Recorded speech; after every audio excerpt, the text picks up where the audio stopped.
Assalamualaikum warahmatullahi wabarakatuh. Alhamdulillahirrahmanirrahim. Kita panjatkan puji syukur kehadirat Allah Subhanahu wa taala, Tuhan yang Maha Kuasa, sehingga dengan rahmat dan karunia-Nya kita bisa bertemu kembali pada kesempatan kuliah online dengan media video pada kesempatan kali ini. Pada kesempatan kali ini saya akan menyampaikan terkait dengan perencanaan kebutuhan obat dan bahan medis habis pakai. Pentingnya perencanaan pengelolaan obat dan bahan medis habis pakai di puskesmas. Obat merupakan komponen esensial dari suatu pelayanan kesehatan seperti di puskesmas, poliklinik, rumah sakit, dokter praktek swasta, dan lain-lain. Untuk menjamin ketersediaan obat di pelayanan kesehatan dan juga menjaga citra pelayanan kesehatan itu sendiri, maka sangatlah penting menjamin ketersediaan dana yang cukup untuk perencanaan dan pengadaan obat esensial. Namun lebih penting lagi dalam mengelola dana penyediaan obat secara efektif dan efisien.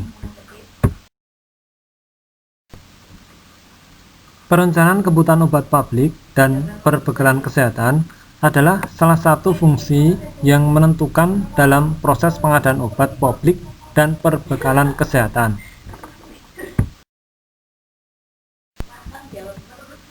Gambar skema manajemen pengelolaan obat secara umum.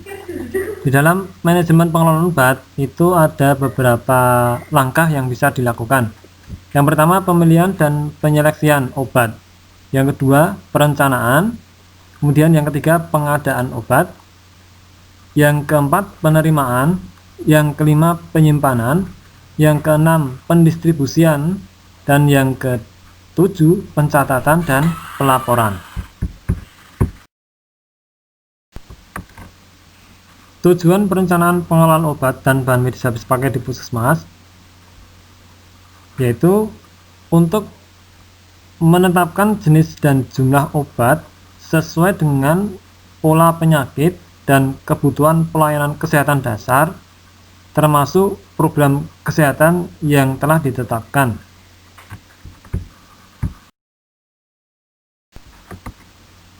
Tahap perencanaan kebutuhan obat dan bahan medis habis pakai di puskesmas terdiri dari satu, tahap pemilihan obat, yaitu fungsi seleksi atau pemilihan obat untuk menentukan apakah obat-obat benar-benar diperlukan sesuai dengan jumlah penduduk dan pola penyakit di daerah.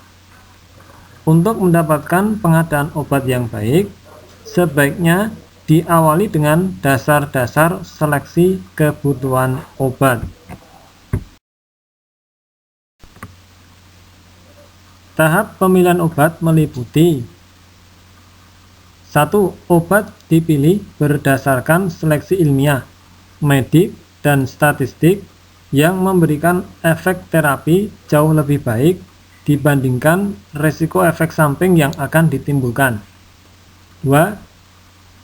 Jenis obat yang dipilih seminimal mungkin dengan cara menghindari duplikasi dan kesamaan jenis.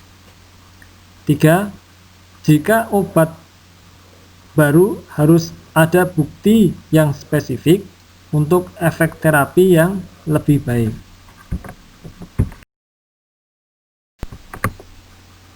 Tahap berikutnya yang keempat yaitu hindari penggunaan obat kombinasi, kecuali jika obat kombinasi mempunyai efek yang lebih baik dibanding obat tunggal.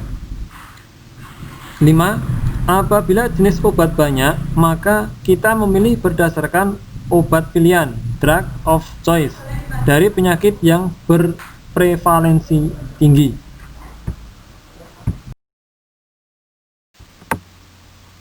Berikut adalah gambar penggolongan obat. Gambar obat lingkaran warna hijau berarti adalah obat bebas. Artinya apa? Obat yang bisa dibeli di toko, warung, apotik, dan tempat penjual obat lain. Yang berikutnya adalah lingkaran warna biru. Artinya adalah obat bebas terbatas. Artinya apa? Obat ini bisa dibeli hanya di toko obat dan apotek tertentu. Ini merupakan obat daftar W. Kemudian logo lingkaran merah, di dalamnya ada tulisan K. Artinya apa? Obat keras. Obat ini harus dibeli dengan resep dokter, yaitu di apotek. Ini merupakan daftar G. Berikutnya adalah logo lingkaran hitam, di dalamnya ada tanda positif. Artinya apa? Ini merupakan obat bius atau narkotika. Dan ini harus dibeli dengan resep dokter di apotek ya. Ini merupakan obat daftar O.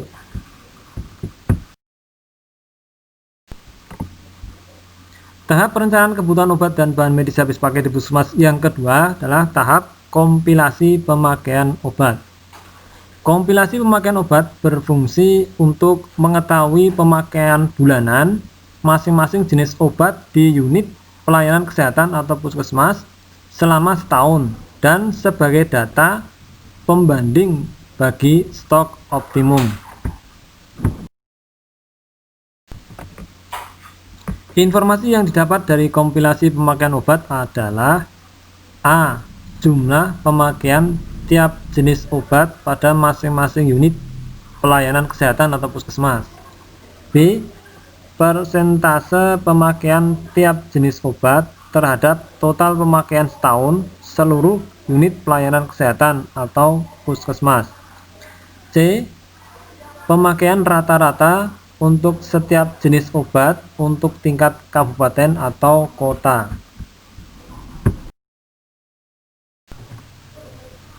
Tahap perencanaan kebutuhan obat dan bahan medis habis pakai di puskesmas yang ketiga adalah tahap perhitungan kebutuhan obat. Menentukan kebutuhan obat dengan memakai hasil dari kompilasi yang sudah ada, kemudian dihubungkan dengan jumlah penduduk dan penyakit-penyakit yang sering muncul di suatu wilayah kerja puskesmas. Tahap ini merupakan tantangan yang berat yang harus dihadapi oleh tenaga farmasi yang bekerja di instalasi farmasi kabupaten atau kota maupun unit pelayanan kesehatan dasar.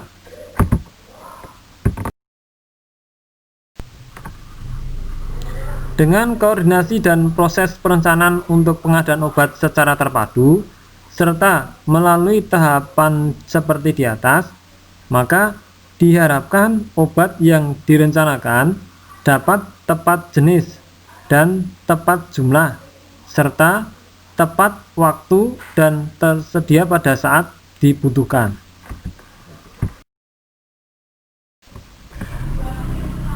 Berikut adalah contoh gambar koordinasi antara pelaksana dari pemilihan obat atau perencanaan kebutuhan obat di puskesmas. Metode dalam perencanaan kebutuhan obat dan bahan medis habis pakai di puskesmas. Adapun pendekatan perencanaan kebutuhan obat dapat dilakukan melalui beberapa metode. 1. Metode konsumsi. Didasarkan atas analisa data konsumsi obat tahun sebelumnya, di mana untuk menghitung jumlah obat yang dibutuhkan berdasarkan metode konsumsi, perlu diperhatikan hal-hal sebagai berikut. 1. Pengumpulan dan pengolahan data. 2. Analisa data untuk informasi dan evaluasi. 3. Perhitungan perkiraan kebutuhan obat. 4. Penyesuaian jumlah kebutuhan obat dengan alokasi dana. Berikut adalah gambar penggolongan obat.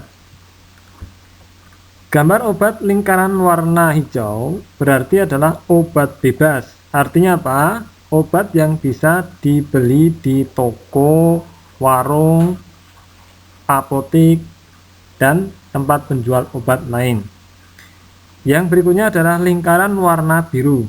Artinya adalah obat bebas terbatas. Artinya apa? Obat ini bisa dibeli hanya di toko obat dan apotek tertentu. Ini merupakan obat daftar W. Tahap berikutnya yang keempat yaitu hindari penggunaan obat kombinasi, kecuali jika obat kombinasi mempunyai efek yang lebih baik dibanding obat tunggal. 5. Apabila jenis obat banyak, maka kita memilih berdasarkan obat pilihan, drug of choice. Kendala dalam perencanaan obat dan bahan medis habis pakai di puskesmas antara lain: 1. Pemesanan lama direspon oleh industri farmasi penyedia, sementara kebutuhan mendesak dan tidak dapat ditunda. 2.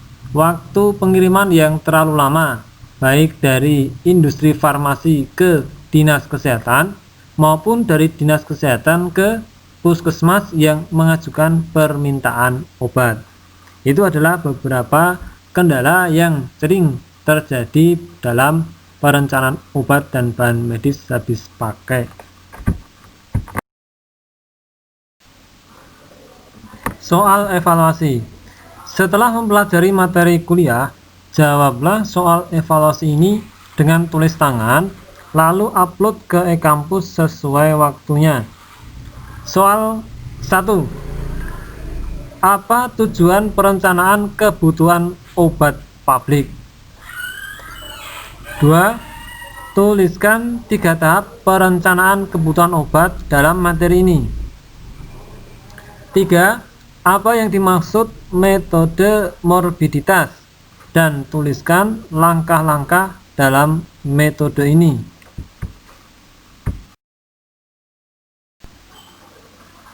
Demikian materi kuliah yang bisa saya sampaikan. Saya harapkan bisa diterima dan dimengerti oleh mahasiswa, dan saya harapkan mahasiswa bisa mengerjakan soal dengan baik. Kurang lebihnya dari saya mohon maaf. Terima kasih atas perhatian dan kerjasamanya. Wassalamualaikum warahmatullahi wabarakatuh.